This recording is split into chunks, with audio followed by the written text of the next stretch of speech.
What is up, everyone? Welcome back to the channel. Guys, I apologize for the 2 week hiatus with no Sunday uploads. I've been performing covert government operations for the United States, and so that's taken my time from YouTube. But we got that settled, and today, guys, we got the old classic standard book review. And the book that we have today is a more niche book in the fantasy genre. So yes, we are reviewing a fantasy book. I would say it's indie.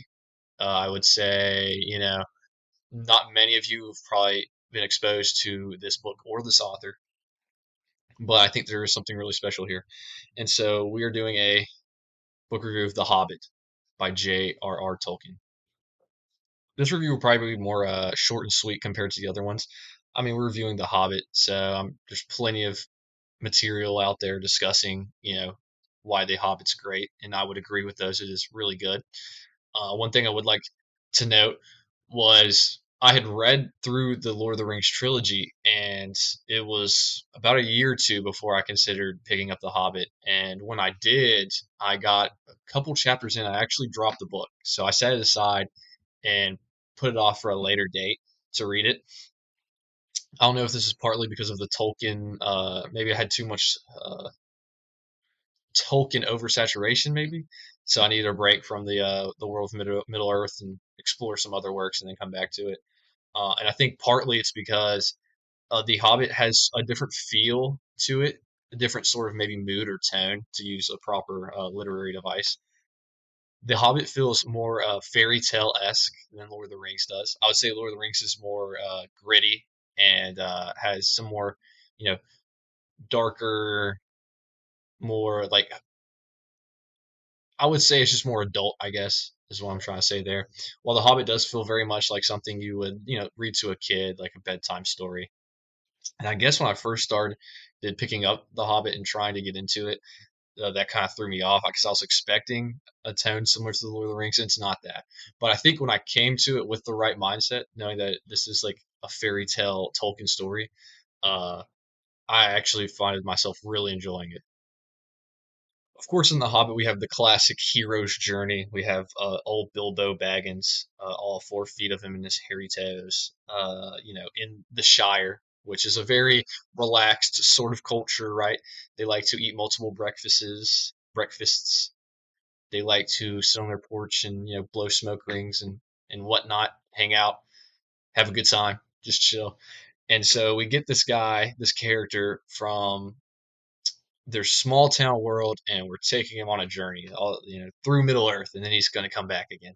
And you know, that's just a trope that I really enjoyed, the hero's journey, and it doesn't do anything subversive with it. But I think The Hobbit was one of the first maybe to do it, so there wasn't anything to subvert yet, maybe. Um, Really feeling my eyebrows, but yeah, and of course the characters are very rich in The Hobbit.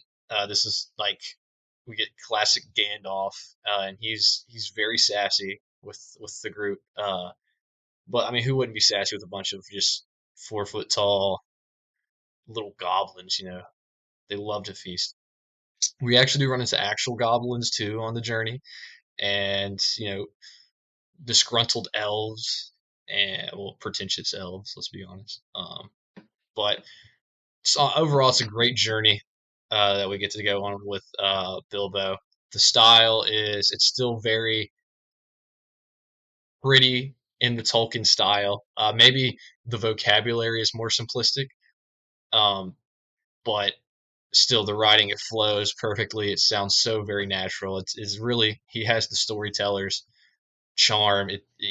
I would lay in bed and let Father Tolkien read me any story to help me fall asleep, and that's just the way he works his prose and the way it flows and how he knows when to separate paragraphs and knows how to use his dialogue not too much, but also doesn't use it sparsely. He uses it a good amount, and so yeah, the style of course is great, and the story's great.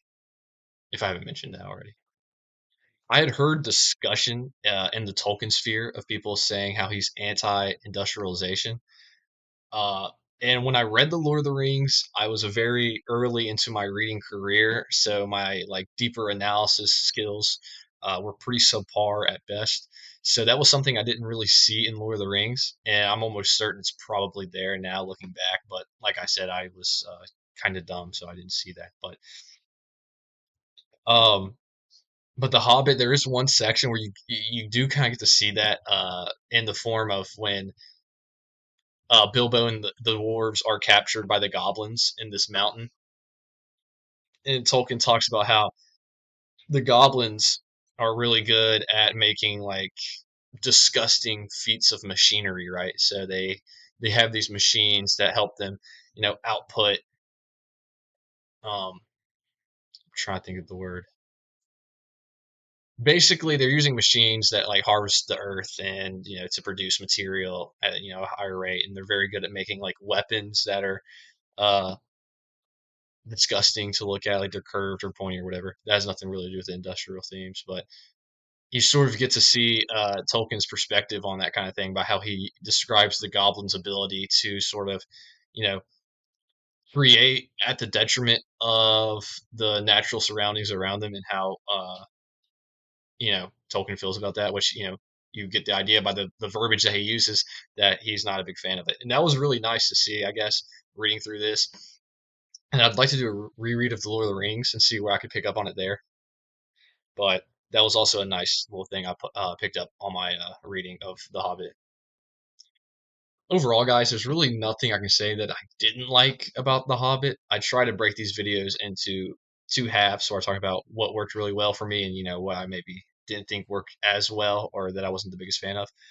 But I think coming into this with the right mindset, that it's got that fairy tale feel, like sort of like a myth or something, uh, really helps me to fully appreciate what Tolkien was doing here with The Hobbit. I personally on Goodreads gave it a 5 stars. I think just if you're considering what he went out to achieve, I don't think I'm sure he could have done a better job, because you must do a better job, right? But he did a magnificent with the goal of telling this charming story about this small little hobbit who becomes a hero by the end of the day. Um, and we get all the different races, and you really get to see like how much older works are influenced by the the groundwork that Tolkien set. I mean, if you look at D&D, I mean all the different races and classes. I mean, it's kind of like Tolkien-esque, yeah, from the Tolkien verse. So yeah, The Hobbit was great. I guess I'd suggest it to everyone. I mean, even if you're not a fantasy fan, I would say I'd go ahead and read it. I mean, maybe if you're a parent and you have kids, read this story to them, because it is really great, and it's very well done, of course, because Tolkien's the goat. So, but thank you guys for watching this video today. Sorry if it was a little short or a little bland.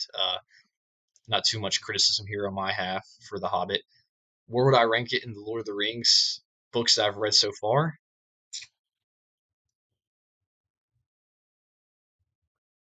Maybe last. No, I think I would put it above The Return of the King. I think Two Towers is probably my favorite, and then Fellowship is my second favorite. But I think the Fellowship and the Hobbit both do this like great job of like throwing you into this like fantasy world. It does feel very fantastical, and Tolkien does a great job of weaving those in and making it feel like, okay, this is just how the world is. It's not like jarring, because you're like, why is there giant eagles talking to wizards? He makes it feel real, and so that's a testament to his writing skill. But thank you guys for watching. Go check out The Hobbit, and I will see you in a couple Sundays with another video.